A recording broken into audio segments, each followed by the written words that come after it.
Buenos días, Namaste. Hoy quería comentaros lo que yo le llamo, bueno, hay gente que le llama el camino Gita. Es una forma de enfocar la lectura del Bhagavad Gita en 6 pasos bastante resumidos. Vamos a verlos rápidamente. Primero, que es el capítulo 1, el yoga de Sarito de Arjuna.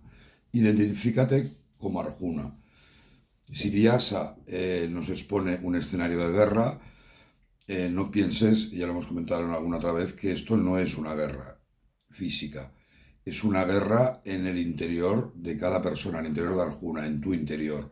Entonces, es importante que en todo, cuando leas el Gita, cuando lo estudies, cuando lo medites, te identifiques con Arjuna. Una vez te has identificado con Arjuna, entramos en el paso número 2, que es el capítulo 2 del Sankhya Yoga. Y la primera parte de este capítulo se centra sobre todo a que entendamos qué es Atman. Ese es el objetivo principal.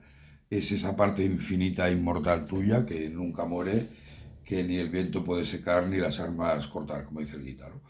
Una vez entendemos Atman, el Gita te propone el tercer paso, que es purifícate.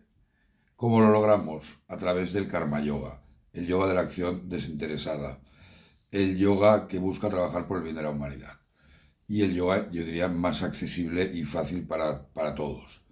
Y esto es lo que encontraremos entre el capítulo 3 y 5 del Gita. Una vez que nos hemos purificado, el Gita te propone que percibas a Atman. Es decir, no solo que lo conozcas, sino que lo realices. ¿Cómo? A través de la meditación. Lo que en el Gita se llama el Dhyana, D-H-I-A-N-A Yoga, que está en el capítulo 6. Ya hemos comentado en otro vídeo que el Dhyana Yoga es uno de los pasos dentro del Raja Yoga de las Yoga Sutras de Patanjali. Pero en el Gita no está el Raja Yoga, es Dhyana Yoga. Una vez que hemos percibido a Atman, el Gita nos propone básicamente seguir 2 caminos. El Bhakti Yoga, que es el camino de la devoción al Señor, y que está entre lo que vamos a encontrar de los capítulos del 7 al 12. Y por último, el camino del conocimiento, el Jnana Yoga, el camino de la alta filosofía, el más difícil de todos.